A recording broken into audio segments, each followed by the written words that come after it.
We're going to be talking about scandals today, so let's start with a scandal that didn't happen. I've been very hard on CNN from time to time, so it's worth noting that I got one story about them wrong. An accusation that CNN scripted some of the questions at its irresponsible, hate-filled, biased, ignorant, lynch mob-like spewing of anti-gun rhetoric misnamed a town hall was untrue. CNN did not script the questions at its irresponsible, hate-filled, biased, ignorant, lynch mob-like spewing of anti-gun rhetoric misnamed a town hall. That accusation was made by one of the survivors of the shooting in Broward County, Florida, but the boy's father now says that he, the father, omitted a key phrase in an email exchange with CNN, and that throws the story into doubt. So, CNN's irresponsible, hate-filled, biased, ignorant, lynch mob-like spewing of anti-gun rhetoric misnamed a town hall was not scripted, and I regret relaying that false information. It was an act of journalistic malfeasance that reduced me to the level of CNN, although without their malice and irresponsibility. So CNN, I apologize. Trigger warning, I'm Andrew Klavan, and this is The Andrew Klavan Show. I feel hunky-dunky, life is tickety-boo. Birds are winging, also singing hunky-dunky-doo.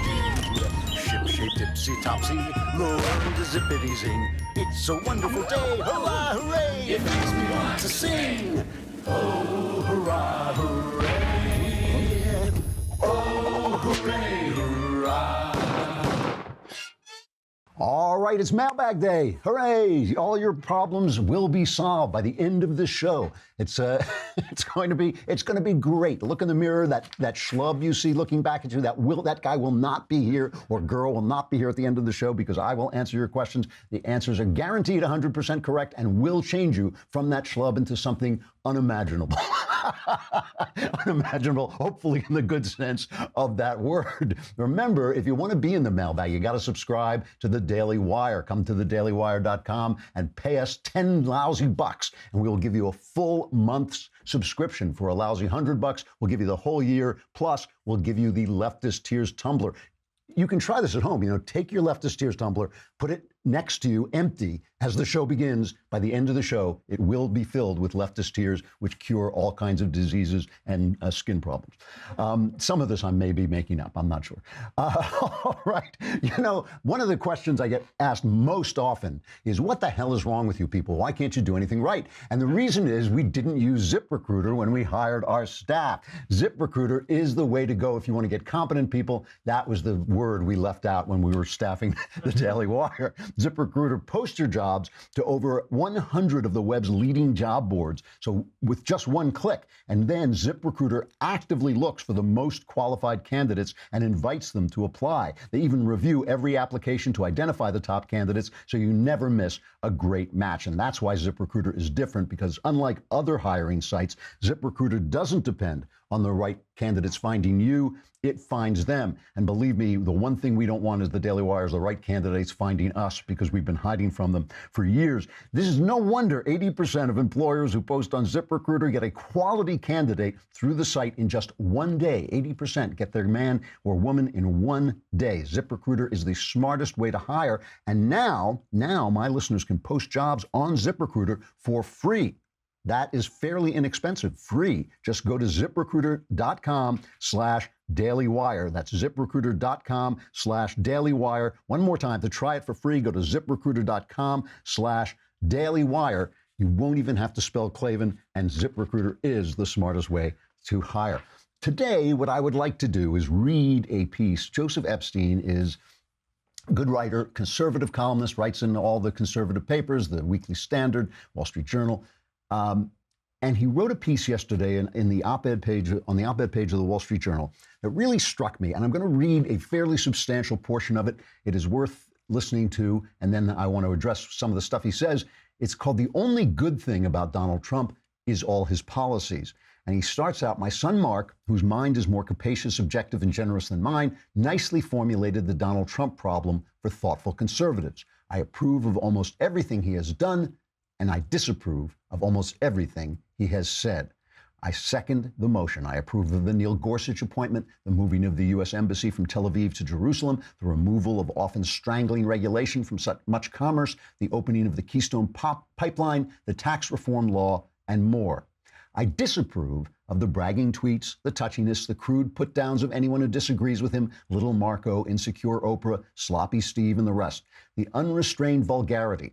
America has had ignorant, corrupt, vain, lazy presidents before, but in Donald Trump, we have the first president who is a genuine bore. In many realms of life, a bore's rude, unmannerly nature can be forgivable. A wise stockbroker who makes his clients lots of money might get away with being a bore. A boorish winning football coach is livable, if not likable. Showbiz has never been without its bores, from George Jessel to Whoopi Goldberg. Even a boorish friend is possible if he's also loyal, generous, and honorable. But a boorish president of the United States presents a problem. The presidency, like the monarchy in England, has a symbolic along with a practical aspect. The president is meant to represent the nation at its best. What precisely that means can vary greatly in a country as wide and differentiated as ours. Dwight David Eisenhower was a different model of our best than was Franklin Roosevelt. Harry Truman was different again, and yet in his own way, he represented the country. The obverse of Donald Trump's presidency for me is that of Barack Obama. To flip my son's formulation, I approved of almost everything Mr. Obama said, and I disapproved of almost everything he did. He made a wretched nuclear deal with Iran, initiated a hopelessly cumbersome health care law, deserted Israel at the United Nations, and did more to exacerbate than to alleviate race relations. Yet, no hint of corruption, no sexual scandal of any sort clings to Mr. Obama, a man who seems a loving husband and a good father. I can easily imagine myself at lunch with Barack Obama, talking baseball, basketball, the University of Chicago, the intricacies of Chicago-style machine politics, whereas I cannot think of a single topic I might take up at a similar meal with Donald Trump. And then he goes on to answer possible objections. Now, I'm going to get to Trump. I will talk about Trump, and some of the things that he says there, I have said. He is a boorish guy. He's rude. I don't like him bullying people. I especially don't like him bullying people who are on his side, like Jeff Sessions, or, you know, who might just have a reasonable, honest disagreement with him. But first, we have to talk about Barack Obama. I mean, Epstein is right. There is no sexual scandal about Barack Obama.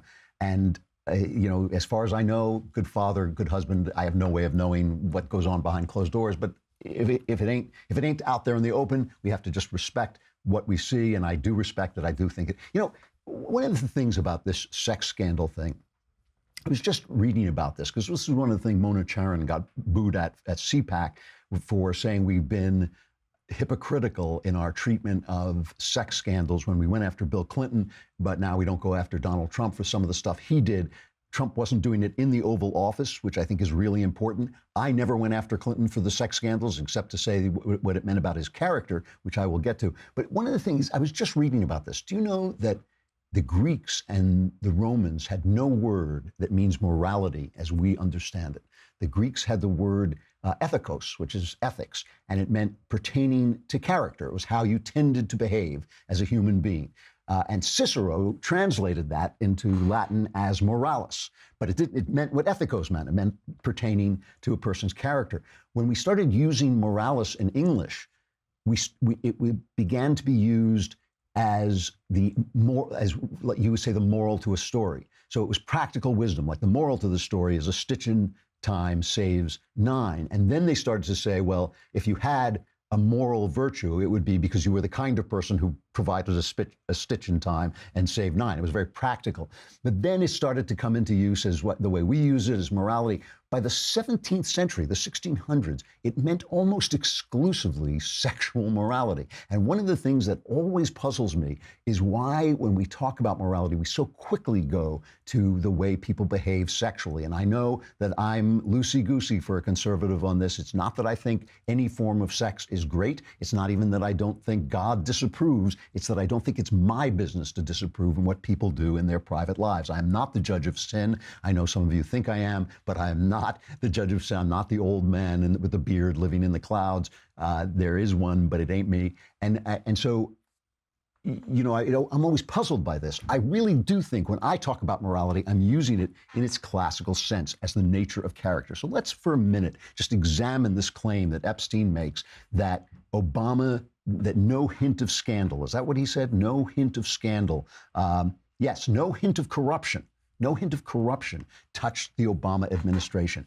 To my mind, what we have been seeing unfold that many in the press are calling Russiagate has in fact been Obamagate. It has been the slow discovery of the scandal that racked the Obama administration from top to bottom that Obama and the press deny. Obama just the other day was making that super secret speech to MIT at that sports gathering, and he reiterated this idea that his administration was scandal-free. So let's take a listen to that. This is cut 3. You can tell when somebody is putting team first. You can tell whether they are prioritizing the efforts of the group and are trying to fit their skills into the success of the group. And I do think that that is a principle that I pay attention to. So one of the things I'm proud of in my administration was the fact that, and I think these things are connected, we didn't have a scandal that embarrassed us. There were mistakes, we'd screw up, but there wasn't anything venal during 8 years, and I know that seems like a low bar.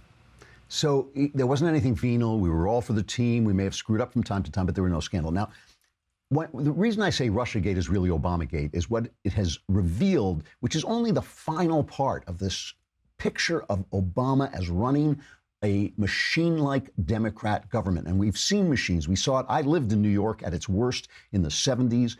The Democrat machine turned New York into a crime-ridden, corrupt, unlivable city. And then sort of lancing the boil during the Koch administration, every corrupt administrator, there were suicides, there were arrests, every corrupt administrator was cleaned out. That paved the way for Giuliani to come in and clean it out. Detroit, same thing, corruption, a machine. Chicago, we're seeing it now, a corrupt Democrat machine. That was the way that Obama ran the federal government. And so it was, and the thing that gets me about it is it was invisible only because the press didn't cover it. The press, I've played that montage 1,000 times. I'm not going to play it today.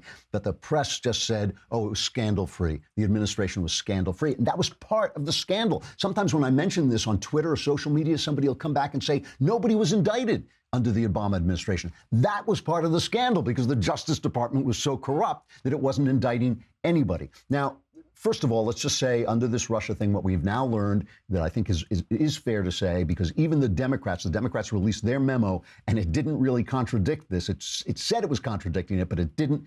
The FBI used this Oppo research called the Steele dossier, this unvetted, unproved allegations from Russians to this guy, this former British spy Steele, that was paid for as Oppo research by Hillary Clinton and the DNC, used it to get a warrant, a FISA warrant, to spy on an American citizen who had been connected to the Trump campaign. So we know that they were actually spying on the Trump campaign. And Democrats released this memo, said no. But even in the memo, they did not tell the FISA court what this was. They used such convoluted language to describe what it was that they didn't just say, hey, this is something that Hillary Clinton paid for to get at Donald Trump, and we have no proof of it. And there was connections between the Fusion GPS, which hired Steele to get this Russian information, and the State Department and the Justice Department. There were information going back and forth, and Clinton operatives, including Sidney Blumenthal, one of her dirtiest players. Okay, so a Democrat president is having the top law agency spy on a Republican candidate. I mean, that is obscene. It's absurd. It goes way, way, way beyond Watergate. The Clinton Secretary of State, when Hillary Clinton was Secretary of State, she abused the classified information on her email so badly that it had to be investigated. But let's, for just a minute, remember what happened to that investigation, because the Democrats keep saying, well, she wasn't indicted. But remember, Comey came out and made a public statement listing all the indictable things she did. And why did he do it? Comey did it. The head of the FBI did it because he didn't trust the Justice Department. Let's go back and just look at that clip where Comey is asked why he came out and made this public statement, which is something they never do, and why he made the recommendation that she wasn't going to be indicted. But just remember, this is Comey's testimony. Let me go back, if I can, very briefly, to the decision to publicly go out with your results on the email. Was your decision influenced by the Attorney General's tarmac meeting with the former President Bill Clinton? Yes, in a ultimately conclusive way. That was the thing that capped it for me, that I had to do something separately to protect the credibility of the investigation, which meant both the FBI and the Justice Department. Were there other things that contributed to that you can describe in an open session? There were other things that contributed to that. One significant item I can't. I know the committee's been briefed on. There's been some public accounts of it, which are nonsense, but I understand the committee's been briefed on the classified facts. Probably the only other consideration that I guess I can talk about in an open setting is that at one point the Attorney General had directed me not to call it an investigation, but instead to call it a matter, which confused me and concerned me. But that was one of the bricks in the load that led me to conclude I have to step away from the department if we're to close this case credibly. That's the head of the FBI testifying that he could not trust the Justice Department, that they had rendered themselves incredible or non-credible. So he had to come out and do what he did, which was an extraordinary act. And he listed all the things that were indictable in Hillary Clinton and then said she shouldn't be indicted because she had no intent, which was not part of the law. And then just remember that that Loretta Lynch, that Peter Strzok, the adulterous FBI agent, and his girlfriend were texting back and forth that Loretta Lynch had already decided that there was going to be no indictment when she met with Clinton. That may have been why she was meeting with Bill Clinton on that tarmac, was to tell him that that he was going to be cleared. So whether Comey had told her that, which he testified that he didn't, or whether she just knew it because she wasn't going to do it, according to this text between these two lovebirds, she already knew. The fix was already in. This is an incredible, incredible depth of corruption. But I want to talk about Obama himself, because we're talking about ethicos, right? We're talking about the character of a man, the way the kind of thing he tends to do. And it's not just when we talk about morality. It's not just whether you cheat on your wife. I'm thrilled he didn't cheat on his wife. Good for him. I don't care. It's not my job to take care of Barack Obama's private life or Bill Clinton's or Donald Trump's. He is the president of the United States. He's working for me. I care about his ethicos, his character, and which way he tends to go. Now, I got to go back and look at this. I know this is going back over old stuff, but to me, one of the worst scandal, probably the worst presidential scandal of my lifetime, is the IRS silencing conservative voices during Obama's reelection campaign. And remember that a lot of the scandal happened then, the cover-up of Benghazi, where the national security agents, the national security advisor, Susan Rice, went on TV 5 times and lied about the reason that our guys were killed in Benghazi, that it was about a video, it wasn't a planned terrorist attack, was to cover up for Barack Obama's claims on the campaign trail that he had decimated al-Qaeda. And that was why Hillary Clinton, Secretary of State, big position in that administration, was lying about it, and why Obama himself lied. So all of this was to get himself reelected. Now, the IRS story breaks, and I want to just play what Obama said when it happened. This is the first one. This is cut number 6. If, in fact, IRS personnel engaged in the kind of practices that have been reported on and were intentionally targeting conservative groups, then that's outrageous, and there's no place for it. They have to be held fully accountable. Okay, they have to be held fully accountable. It's outrageous. Now, one of the things about Obama is that he was always reacting to the fact, he always was reacting to what he thought the press was going to say, but because the press let him off the hook every single time, he got bolder and bolder and bolder. So that was Obama. Remember that clip, all right? It's outrageous. They have to be held accountable. Now, let's just take a look at Douglas Shulman, who was running the IRS at the time that the targeting took place. They had what was called a BOLO list, which means, it's from a police phrase, be on the lookout, right? So they were looking out for organizations with the word conservative, with the word patriot, with the word Tea Party, and they were holding them up and not giving them the tax-exempt status they need that would allow them to speak during Barack Obama's reelection campaign. So here is Douglas Shulman first goes out and says this never happened. This is cut 7. There's absolutely no targeting. This is the kind of back and forth that happens when people apply. Now it comes out that there was, and he knew about it. So Trey Gowdy goes out. I'm only going to play a little bit of this, but this thing goes on forever. Trey Gowdy ripped him to pieces, right? You knew about this Bolo list. What did you do about it? Let's play this little bit of that exchange. Did you do anything personally to make sure that this insidious, discriminatory practice was stopped? Yes or no? At the time that I learned about it, I also learned 2 things. The first was that it was being stopped, and the second was that the Inspector And what did you do to verify that it was stopped? The responsible deputy of the Internal Revenue Service told me it was being stopped. I had no reason to believe otherwise. Did you investigate why conservative groups were being targeted? Excuse me? Did you investigate? So you can't give me a single name. You can't answer the who. Can you tell me the why? Why were conservative groups? Why was the culture such under your watch that an employee felt comfortable targeting conservative groups? Did you investigate that? You know, from my reading of the report, I can't tell if it was political motivation or if it was tone deaf, somebody trying to expedite a way to You still don't know that this was political. Excuse me? You still don't know that this was political? I'd defer to the Inspector General. Well, I'll tell you this, Mr. Shulman, your predecessor said that he wasn't sure if it was partisan, and that requires the listener to be as stupid as the speaker. That goes on. I mean, he just rips this guy who knew. He said it didn't happen. It did happen, and then it turned out that he knew it happened. Now, this man, Shulman, visited the White House during the campaign more than anybody else. He was on record, going back and forth into the White House all the time. Bill O'Reilly had Obama on, and he went after him and said, why did this happen? And Obama said, it was just about implementing Obamacare. That's all it was about. And here is this now famous exchange between O'Reilly and Obama where he calls him to account. Remember Obama, this is outrageous. Somebody must be held responsible. We now know that the IRS was lying. We now know they did it. And here's Obama.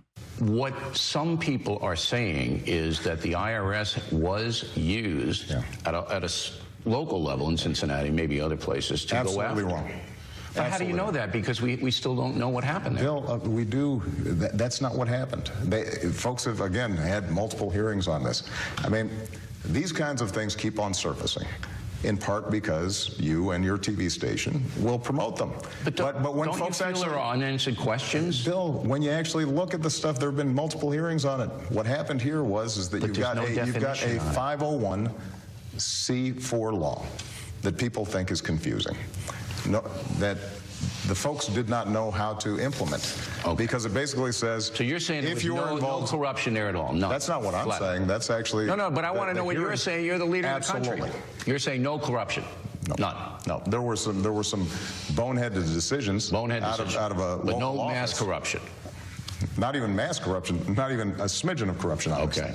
So that's the polite, gentlemanly Obama, who I admit is a more graceful speaker than Donald Trump, lying his head off. I mean, and when he said, there was a law that they didn't know how to apply, that law has been on the books since I was born. That law was in the books since the 50s, the 19th. I was born in 1782, so I mean, no, it was on the books for a long, long time. So that is a complete lie, and he's doing it with a smile, and it's all Fox News' fault. It's just because your network promotes these things. And remember, this was talk about ethicos, talk about the nature of his character. This was the way he behaved. Jeremiah Wright, I never heard him say those things. 20 years, 2,000 Sundays in that pulpit, never heard him say it. Bill Ayers, the terrorist, he was just a guy in the neighborhood. Bill Ayers helped start his campaign. And about this politeness, by the way, to his opponents, when the Supreme Court decided that the founders of this country had meant to permit gay marriage in the Constitution when they wrote the Constitution, because it was just, you couldn't see it, but if you held the Constitution up to the light, the right to gay marriage was in there. You just had to hold it just right. It only appeared on certain days. But when they decided that, Barack Obama lit the White House up with a rainbow. Now, I have no problem with him supporting that position, right? He has the right to support any position he so chooses.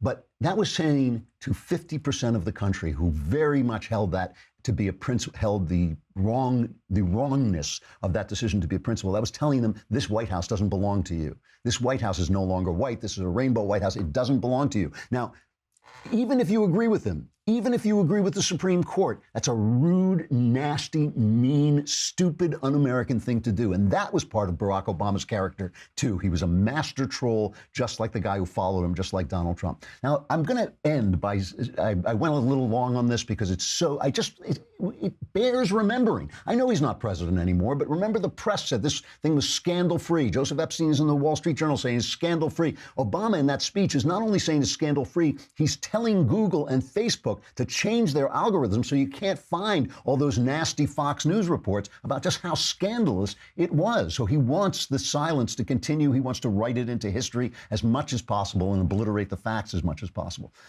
Trump is a bore. Epstein's right. He is a bore. And more than that, on the issue of ethicos, the nature of his character, I don't think it's all that good. I mean, the way he has treated his wives, his many wives and his mistresses, some of his business practices, that bullying treatment, which really is real, you know, the way he treated the candidates he was up against. He was mean. It was low.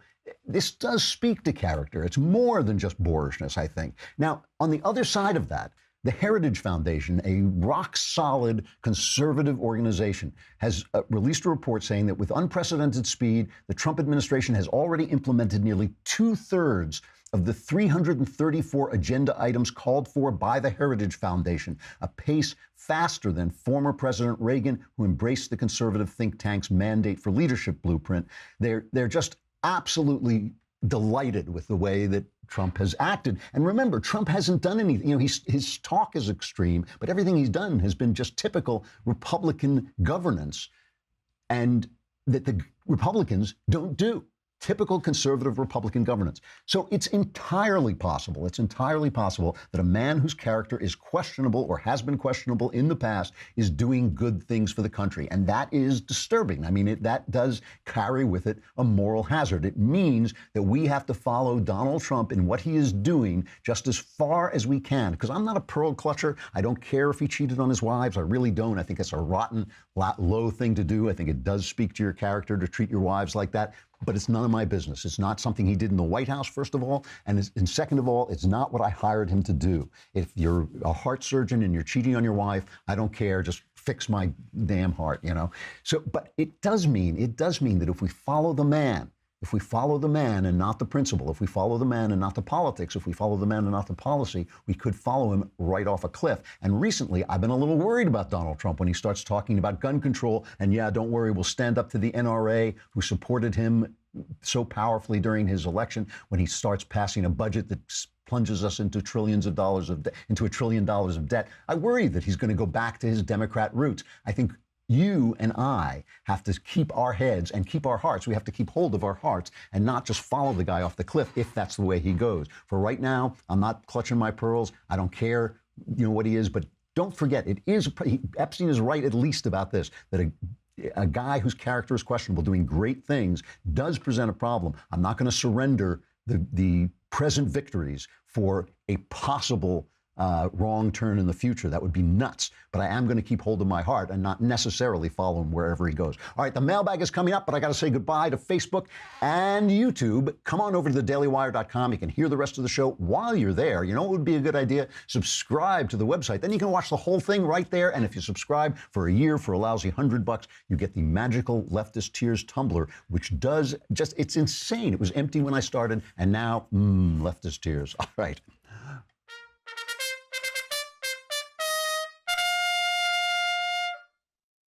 All right, the mailbag. Hey. What was that? Woohoo! Kafifi! You guys are asleep back there. From Christopher. Hey, Andrew, just started watching your show. Love it so far. My question is, do you think that if we start banning assault rifles, it will only lead to more bans until the Second Amendment is repealed completely? Yes, that's exactly what I think. That is their intent. Listen, no one, not one person who's over the age of 18, in the age of reason. Not one person thinks banning those weapons would keep an evil shooter from getting the weapon that he wanted. Nobody thinks that. When you sit down and think about it for a minute, you know that if a bad guy wants a gun, he's going to get a gun. The only thing it does is it keeps the good guys from having the guns with which they fight back. That's all it does. They don't want you to have guns because they don't like you. It's the kind of people, what they don't like is the kind of people who carry guns and the things that those guns represent, because they represent freedom of the individual, the ordinary guy, and they hate that. They believe in governance by experts, governance by bureaucrats, governance by essentially them, the elite. That is the point. And so, yes, if you read between the lines, the New York Times yesterday had an article saying, oh, you may be supporting somebody who actually invests in guns. So in other words, it's going to be this kind of thing where we boycott anybody who ever came near a gun. Somebody on MSNBC said, oh, if we could just get rid of these guns, everything would be great. Yes, I wouldn't give them an inch. As far as I'm concerned, you should be allowed to carry a bazooka as long as you have a background check and you're not nuts. From William, dear Mr. Klavan, I was married and lost my wife nearly 6 years ago due to mental health issues. I've recently turned 34 and feel as though time is running out for me to eventually have a family. My situation is more complex than just go out and find someone, as I take care of my best friend who is a quadriplegic veteran who needs full-time assistance. I fully believe God has placed me as his caretaker and that it's been assigned as a duty to me with no foreseeable end. How do I build patience for a day that may never come in regards to having a family and companionship and be at peace with the word God has set for me? All right. I'm sorry, this is signed Liam. Anyway, first of all, it could be that your situation is tragic. The whole thing about tragic situations is that they're tragic, and it may just be that you are in a position where you can't find all the things that you think you should have. I mean, you may feel that taking care of your friend simply is a full-time job. It's possible, and I don't know you, I don't know if this is true, I'm just reading this letter, that's all the information I have. It is possible that you are making taking some misguided steps. You had a wife who had mental health issues. Now you have a best friend that you feel you have to take care of full time. It may be that this is part of your character to feel that you need people who are broken depending on you. It's called being codependent. That's what the shrinks call it. And that may be a personality trait that you want to keep. It may be a personality trait that you want to solve, because it's possible. I know sometimes when people are taking care of someone who is disabled, that the state pays them to do that. So it's possible you're collecting money for that, and it's possible that money could go to somebody else who could fill in for you some of the time, and that you don't have to be a full-time caretaker and could then start to build your family while still being a friend to your friend. So it's possible that there's more wiggle room than your letter indicates. If there's not, and this is what you have to do full-time, and it doesn't give you a chance to have a family, that's a tragic situation that you're going to have to come to accept. But it is possible, if you look at your character, that maybe some of these obligations are self-imposed and could be handled in a different way that allows you to still have a life. Because I don't know, I can't speak for God and I can't speak for you, but I don't know if what God wants is for you to throw all of your life into the care for this guy. That may not be true. All right. This is not signed. All right, it's not signed. For our most revered scholar and protector of the cosmos, Lord Klavan. That is, in fact, one of my titles. I'm glad you got that one right. This may be a strange mail, but I hope it isn't too strange for a man as intellectual and wise as yourself. I am a senior in high school and have been dating a girl for a year and a half. She's a freshman in college. It probably sounds really ridiculous, but I really have felt that God has been calling me to marry her for some time now. I'm fairly certain that it's not just a crazy fantasy of mine, because even my own father has told me about visions he's had of me marrying my now girlfriend, and I've prayed to God extensively for months about this. My girlfriend and I have discussed it for months now too, and she and even her own father are all for it. So I would like to know what your thoughts are on young love, getting engaged early and waiting a few years to get married. I have nothing against it. If you feel God is telling you to marry her, and she feels God is telling you to marry her, and all the people around, maybe God is telling you to marry her. Marry her.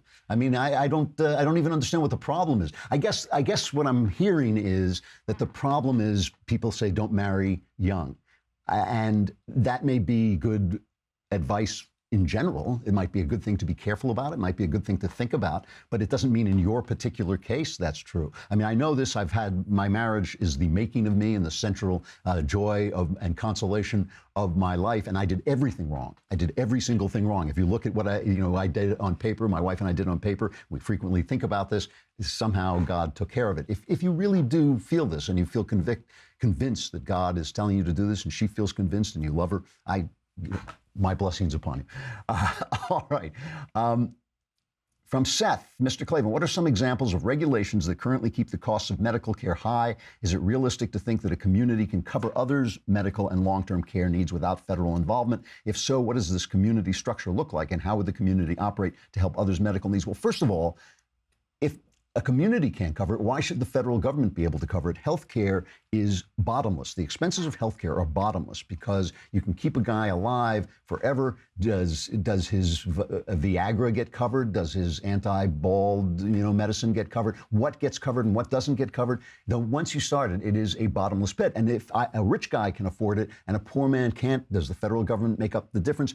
And why is the money that you earned, why is it being spent on my health? That doesn't really make sense to me. I don't understand why your earnings that you went out and worked for, that you sacrificed for, why that money belongs to me. But if you want to talk about some laws or regulations that I think are unnecessarily raise the cost of healthcare, the most important one is the fact that you can sue doctors at the drop of a hat, and you can sue them for such catastrophic amounts because of suffering, whatever they call it, suffering and whatever. You can sue somebody for your emotional suffering, and the way I feel that should be, and the reason Democrats won't do this is because they're run by the trial lawyers. Democrats, trial lawyers and unions basically run the Democrat Party.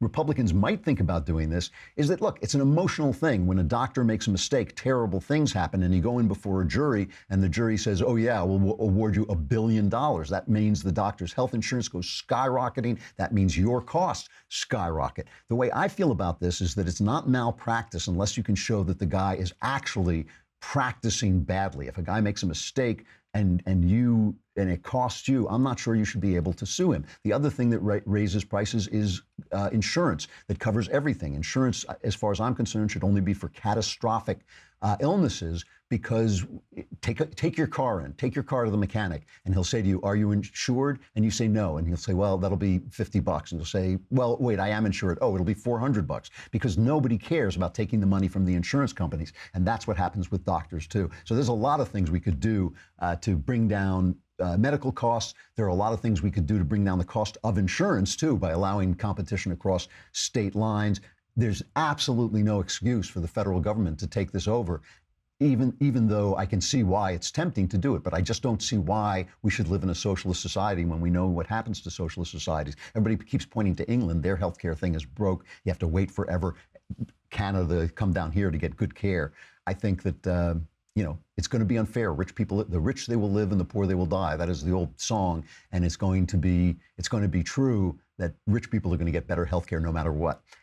All right, from David, Professor Ming the Merciless Klavan. I am a father. It's the mustache that gave me away. I am a father of 3 and have a great relationship with my kids. They can talk to me about anything, and my oldest is a daughter, senior in high school, and is likely moving out next year. She's much more affectionate than I am and seemingly needs warm closeness from her father. I am quite cold emotionally. I don't call just to say hi. I don't hug too much, etc. She is very worried that when she moves out, our relationship will quickly deteriorate into apathy. What advice can you give me to try and change my coldness to warmness in order to give my daughter the confidence that I will always love her and be there for her? You know the old song, love is not something that you feel, it's something that you do. I don't care whether you change your coldness to warmness. I care that you get in touch with your daughter on a regular basis and that she knows you will. I would make a deal with her and tell her that you are going to Skype her at least once a week and maybe text her 3 times a week. I don't care if you don't like doing that. The hell with that. Do you love your daughter? Do it. That's the thing. You don't have to feel good about it. It may be hard to schedule. Do it. Don't let her go away, and don't let her fears be realized, and tell her, make a deal with her that her fears will not be realized. That's what dads do. Dads show up, right? You show up. If your daughter needs you to call her once a week, call her once a week. That's what dads do. That answers that question, right? All right. let's see, before I run out of time.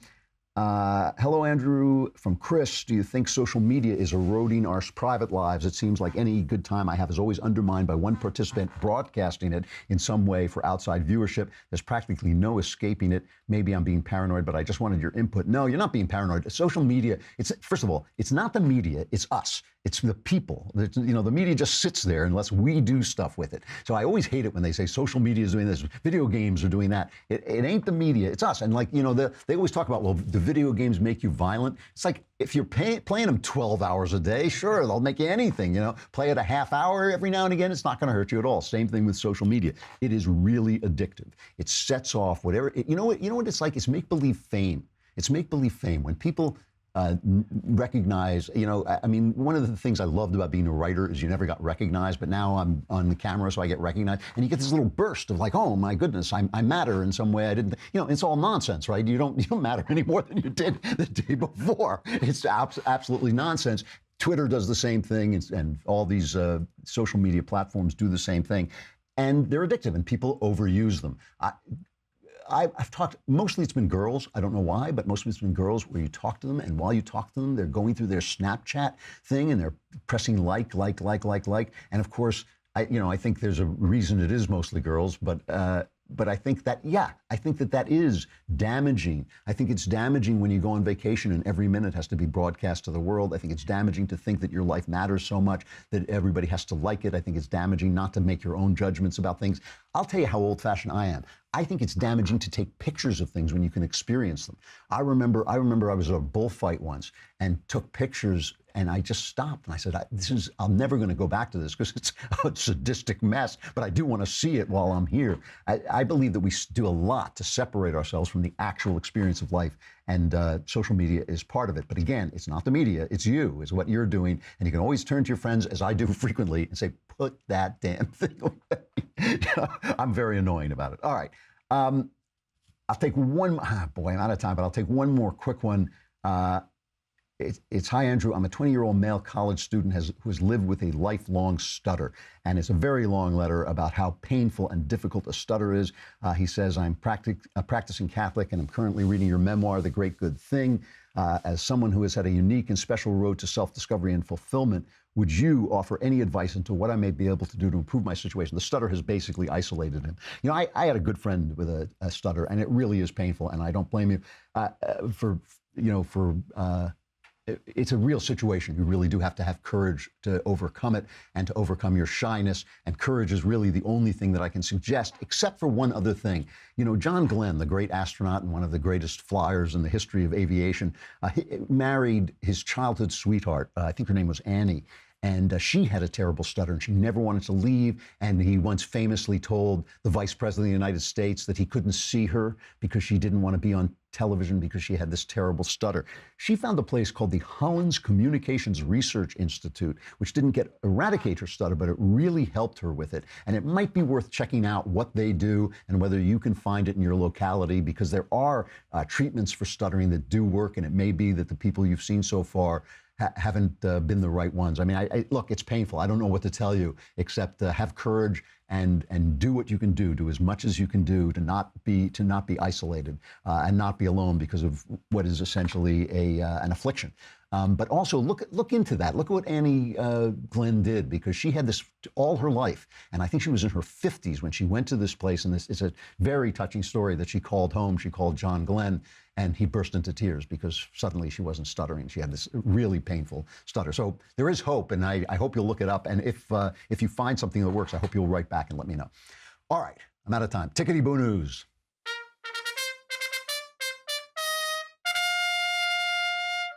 All right, I have to play this because it is just too good. The View was making fun of Mike Pence the other day, and Joy Behar said this about his religious life. It's one thing to talk to Jesus. It's another thing when Jesus talks to you. Exactly. Okay, well, That's different. That's different. That's called mental illness, if I'm not correct. That's called mental illness. Oprah Winfrey has been asked if she wants to run for president, and this is what she said. I thought, well, I've never in my life ever imagined that I would be in politics. And I've always said, no, no, no, no, no. Am I supposed to at least look at that question? Because I had enough people, billionaires, calling me up saying, I can get you $1 billion, I can run your campaign. And I actually went into prayer about it. Like, God, if you think I'm supposed to run, you gotta tell me. And it has to be so clear that not even I could miss it. So Joy Behar has accused Oprah Winfrey, basically, of being mentally ill. And I think Joy owes Oprah an apology. But the reason I bring this up is because the Media Research Center has announced a campaign to hold ABC's advertisers accountable for the anti-Christian bigotry on The View. Okay, and The View sponsors, you can go on the Media Research Center and they have a link that will go to call The View sponsors and let them know how upset you are about a show that smears Christians as dangerous and mentally ill. And the reason I bring this up is because all week long we've been listening to people saying they're not going to give NRA people discounts anymore. And that's pressure coming from the left. And the interesting thing is FedEx, which has refused to disconnect from the NRA while saying they disagree with them, which is their right, but while has refused to disconnect, and their business is going up. We all remember Chick-fil-A when the left tried to pillory them because the owner of Chick-fil-A doesn't approve of gay marriage. He held his ground. Now Chick-fil-A is one of the biggest fast food vendors in the country. The thing is, the left has more power with these people because the media gives them an echo chamber. They have more power than they actually deserve. And I don't think, conservatives are always saying, I don't believe in boycotts. Why not? Let's show them who has the power, because I think we're the ones with the real power. And I think Joy Behar owes all of us an apology, but I don't see anything wrong in us fighting back if this is the way it's going to go. You know, I support the NRA, and I think that these businesses are just running scared of the press, not of the people. The people will support their businesses as they supported FedEx, as they supported Chick-fil-A, but they are running scared of the press. We need to show them who has the real economic clout. I think it's us. All right, tomorrow, who do we have? Brian Kilmeade from Fox and Friends. He's going to talk about his new book about Andrew Jackson, which is a really interesting book, by the way. So be here for that. I'm Andrew Klavan. This is The Andrew Klavan Show, and I will see you then.